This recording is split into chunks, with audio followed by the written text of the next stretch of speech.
Many, many years ago, when the people of Israel were a great nation ruled by King Saul, they fought a long and bitter war against their ancient enemies, the Philistines. In those days, soldiers used swords and spears and bows and arrows, and they wore heavy armor and carried shields to protect themselves in battle, so that only the biggest and strongest men were taken into the army.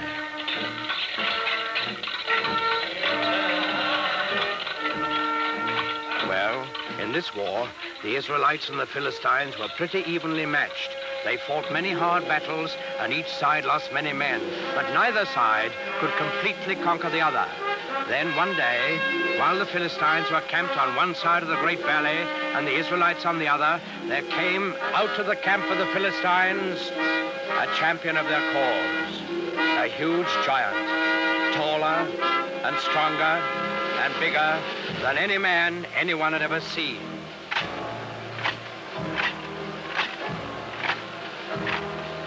He wore very heavy armor, and his face was fierce and cruel, so fierce and cruel that it would strike fear into the hearts of the bravest.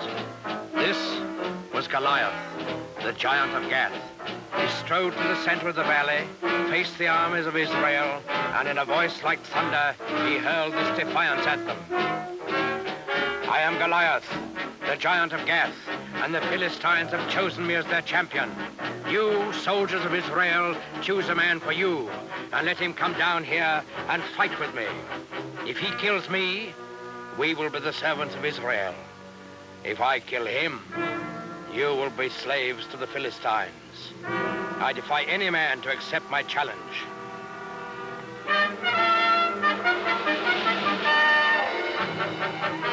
When the men of Israel saw Goliath and heard his defiant challenge, they were afraid, for they had no one to match his size and strength.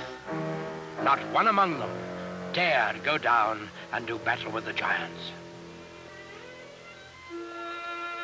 Not, that is, until the shepherd boy David heard Goliath's challenge. Now, David was just a boy. He knew nothing about swords and spears and fighting wars. But he was a thoughtful boy, too, and a good boy, because he believed in God and trusted in him.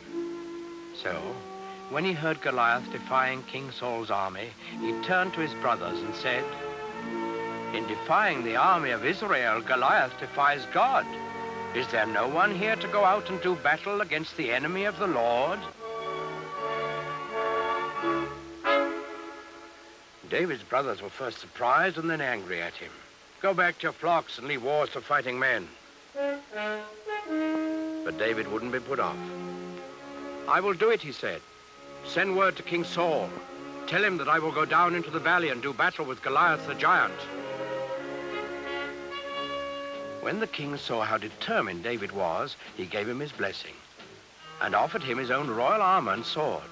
But David wouldn't take them. He wasn't a soldier. Instead, he went to a nearby stream and selected 5 smooth stones. He put these in his shepherd's bag. He took his stick in his left hand, and in his right hand he held a slingshot. That's all. With both armies looking on, excited and expectant, David went down into the valley to meet Goliath. They met in the middle of the valley. David looking up at the giant, confident and unafraid, and Goliath looking down on the unarmed boy with eyes full of hatred. Suddenly, the giant Philistine roared in a terrible fury.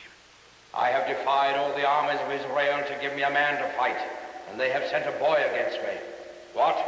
Am I a dog that you come against me with a stick?" David answered him calmly. "I come against you in the name of the Lord of hosts, the God of the armies of Israel, whom you have defied. Your sword and your spear and your shield will not save you, Goliath, for this day you shall learn that the Lord fights on the side of right." Goliath let out an angry snarl. "So be it. Defend yourself, boy." Goliath the giant rushed forward to make quick work of the boy champion of the Israelites. David stood his ground. He reached into his shepherd's bag, took out 1 stone. He fixed it in his slingshot, and he let it fly.